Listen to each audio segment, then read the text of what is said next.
and welcome to episode 5 of this Everton FM series. Today we're doing both Southampton and Chelsea in the league, with the Brighton game being played in between. We're looking for a nice win against Southampton and then hopefully also a win against Chelsea. Since you were last with me, which was... I don't quite... I was right here for Newcastle Man United. We then slapped Brentford, and by slapped I mean did the best we could with another red card coming to a left back. Then we got slapped, I should say, 4-1 against Aston Villa in the FA Cup fourth round with yet another left back red card. We then beat West Ham 1-0 in a very calm and tame game. And then, with another left back getting another red card, we beat Tottenham 2-1. Calvert-Lewin and Michael Keane enough to beat them before beating a team that got a red card themselves with a Yerry Mina header and a great performance from him. So overall, quite a bumpy road it's been, and the red cards are quite a problem, but we can just move straight into the game now to play up against Southampton. 11th in the table is an important game for us, really. Looking for a quick victory. And then moving on to Chelsea, which will be much more difficult. Pierre Kalulu moves to left back. I don't trust Jared Branthwaite in getting another game, and Moussa Niakate did pick up an injury, seeing him out for about a week. But yeah, this is a team that we have set out. This front four looks beautiful. Hopefully they'll be able to do something. I'm also going to play Rafinha. I don't know why I wasn't playing before, but Florian Neuhaus moves to the bench after some interesting performances recently. But all we can do today is hope for the quick victory against Southampton, move with a nice victory against Brighton off camera, and then come back for a good, nice Chelsea win. I decided to play Southampton instead of Brighton because I thought Brighton would be less interesting, down here. I want to play a game that actually means something. Maybe we are 10 points clear of them, but it's close in proximity in the table, and for me that's enough. Seems like it is enough for them to be really coming at me now. Stuart Armstrong, Che Adams, Stuart Armstrong. Kyle Walker-Peters makes a turn onto his right foot, looks for the cross. Berisha almost wins that, but Calvert-Lewin gets there, and that's a poor pass from Calvert-Lewin that Elyounoussi does well to win. Berisha comes inside. Berisha forces Livakovic into a good save. I've been seeing this recently where this tactic has just not been working at all. Just easily, beaten in several different aspects so far, and yet again today, just nothing going our way. It's becoming a little bit of a struggle now. Ward-Prowse, free kick taken well, and Jan Bednarek heads over the bar. Dominik Livakovic looking for Calvert-Lewin. Calvert-Lewin probably could have made an attempt to win that there, but it's poor play from Rafinha that gives the ball away. Che Adams comes inside. Terrible goalkeeping. And we're 1-0 down. I honestly am at a shock and a loss for words on how poorly this has gone. Everyone's tired. No one is playing well at all. Richarlison is playing like early season Richarlison, and they've almost scored a second there. Ridiculousness. Just gonna tell them that really is terrible football. Move into this tactic because hopefully that can save us. Take off Richarlison for Damari Gray. Who else is playing terribly here? 6.4 Rafinha. We can give Florian Neuhaus the second half, but terrible first half. Starting to struggle. They play so terribly on on camera.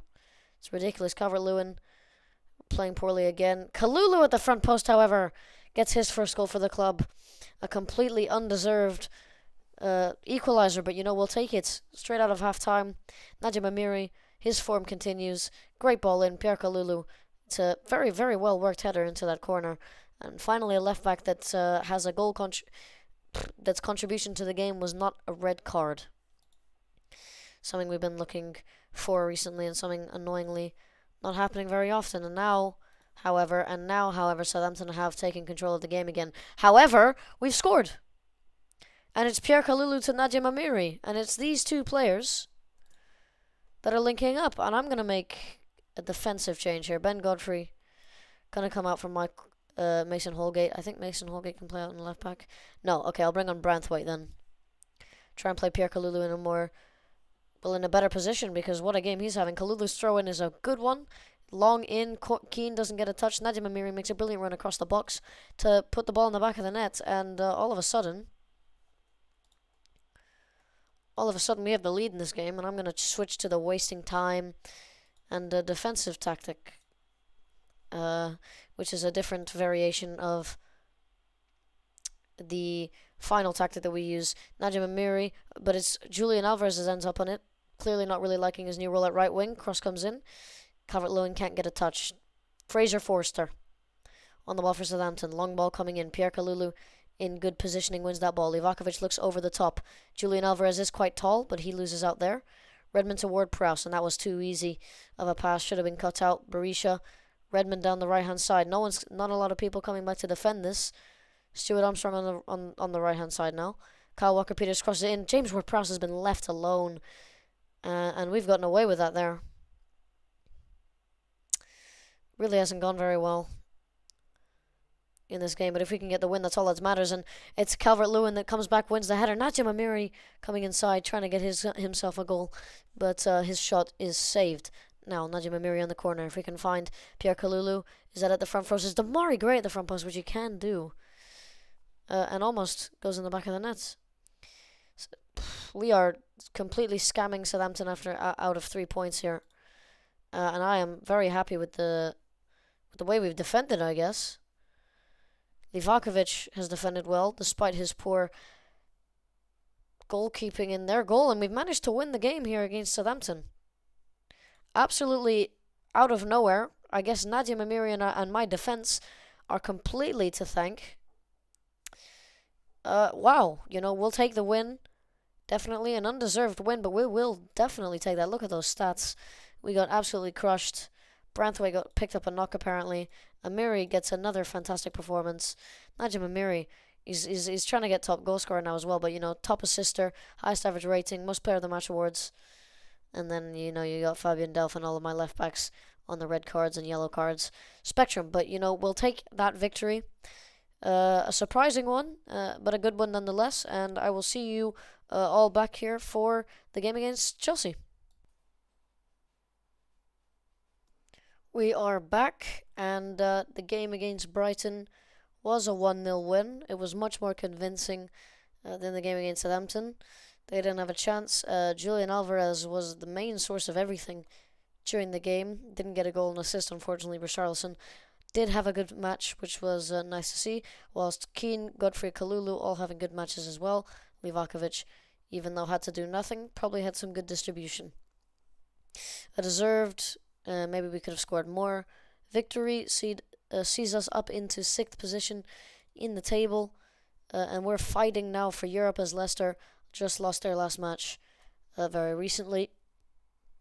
We now have to face Chelsea, one game above us.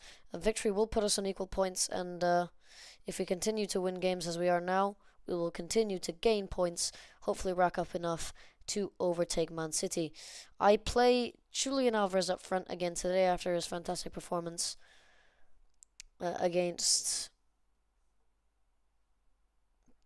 in the last match. Julian Alvarez playing up front after a fantastic performance in his last match ahead of Dominic Calvert-Lewin, who moves out to the wing. So Fabian Delph, I've decided I don't want him anywhere near the team anymore. Moussa Niakate standing there at left back. But the last time we played these big teams, this tactic itself worked quite well, other than Man United. It was a goal against Liverpool. When I switched to this tactic, we would have drawn 1-1 against Liverpool.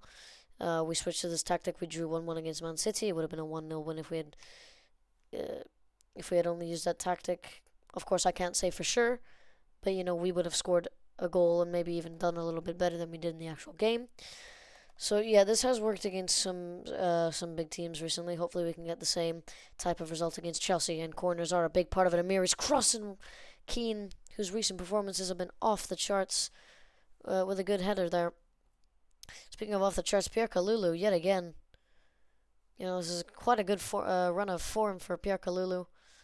This team quite tired. Julian Alvarez, Richarlison, the leading players in the last match, not going out there and doing the same thing this match, which is, to be seen. I'll move Calvert-Lewin up front, give him some time, and I'm not going to give Richarlison some time because he played a good game. I'm not trying to lose all positives with him after one very poor match. But yeah, it seems as though Pierre Kalulu, the only man doing well, as Reece James gets a clearance away on our attack. Niakate does find Gray. It's a very nice movement of the ball. Florian Neuhaus across for Gray. Shaw gets blocked. Alvarez goes across, and it's Dominic Calvert-Lewin from Julian Alvarez. That switch seems to have worked. Everton now up 1-0. It's a good goal from us. It's well worked. Out on the side, Niakate tries to find... Florian Neuhaus tries to find Gray. Gray's shot gets blocked. Julian Alvarez takes the ball onto the right-hand side. Cuts it back brilliantly. Calvert-Lewin is there. Just barely gets by Edouard Mendy. And yeah. Romelu Lukaku, of course, with all the drama going on in real life. Not very good. But, hopefully he can find some form. And he has immediately responded for Chelsea here. And this is not the place where I want him to find his form. This is the place where I want him to flop. But he's going to score here. And according to his season so far, he's definitely not flopping. 16 goals. If only he could do that in real life. Some lackluster performances in there. I'm not sure I'm going to take off Nadia Mamiri, considering I'm not going to take off Calvert-Lewin for a Rondon. I am going to try and push for something. It seems as though we deserve something. I'm going to bring on Doucouré. I'm going to make a double switch in midfield, bring on a more attacking Rafinha. And I'm going to make him an advanced playmaker. I'm going to make Rafinha the advanced playmaker and Doucouré the deep lying. We're going to try and get a goal here. Nadia Mamiri, corner comes in. Ben Godfrey, and those are the corners that change the game for us, really. We get that cross coming in, and a lot of good headers we get for goals. So, not this time, though. Antonio Rudiger on their throw, and Pulisic to Jorginho. Kai Havertz back to Pulisic, and it's very well worked from Chelsea. Pulisic crosses it in. Keane has been very good in the air so far. Reece James's cross gets blocked. Saul, Pulisic, Chilwell, and somehow they find the open man. Pulisic gets the touch. It's a good block, and that's terrible goalkeeping from Dominic Livakovic. We might have just lost a game where we definitely didn't deserve to lose. Havertz knocks it down. Pulisic over to Chilwell. I'm not even going to watch the highlights. Very poor defending. No one moves on to Reece James. Chelsea get a completely undeserved victory. So we've started this episode with a undeserved win, and we get karma hit right at us. And Ben Godfrey, as Pulisic somehow doesn't manage to put salt in the wounds. Ben Godfrey with a terrible mistake. Rudiger's just going to give the ball to Christensen. Cross to Azpilicueta. That whole back three might not be at Chelsea next year. All on all leaving on freeze in real life, possibly. So we'll take a look at that definitely in the summer. But yeah, Chelsea do get the better of us. Definitely not by skill. Maybe by Dominic Livakovic's terrible performance. Just clearly, Chelsea might not even deserve one goal here. Nadia Mamiri makes sure that we lose with a poor decision of a pass. And we do lose. Can't blame that on Nadia Mamiri. He played well. I can try and pin it on Richarlison. Dominic Calvert-Lewin and Julian Alvarez both having poor performances despite both having goal/assist. Seamus Coleman has moved to Newcastle's under-18s, which is unfortunate. I don't know if I've actually gone through what happened at the end of Jan. Did I go through what happened at the end of Jan? Last time we were here, we watched Man United and Newcastle, which was at the end of January. We haven't talked about what happened on deadline day. You must have been so confused with the players. Okay, so deadline day again. We brought in Rafinha on loan. Seamus Coleman went out. A couple of players came up. But yeah, the main thing was Rafinha came in on loan with a 10 million buy option in the summer. Which, his value's gone down. But I think it's a good backup to have. And we did make a difference signing in the fact that Abdou Diallo will be coming in he does join the club. I thought that was a steal. Young-ish 25-year-old PSG player, worth 1 million more than we got him for, or 500,000 more. But yeah, Moise Kean's still going to join Juventus in 2023 for whatever reason. Now, however, we have to find where I will come back. That loss against Chelsea does kind of ruin any chance of finishing 6th or 5th. We'll try and finish 6th.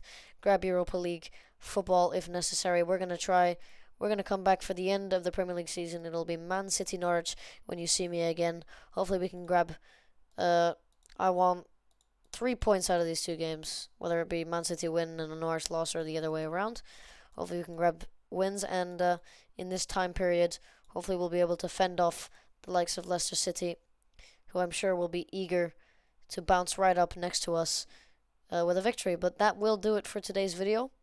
Seemingly, I think this is a shorter one than we've had in the past, but hopefully makes up for it in quality. I will see you in the next one. Bye-bye.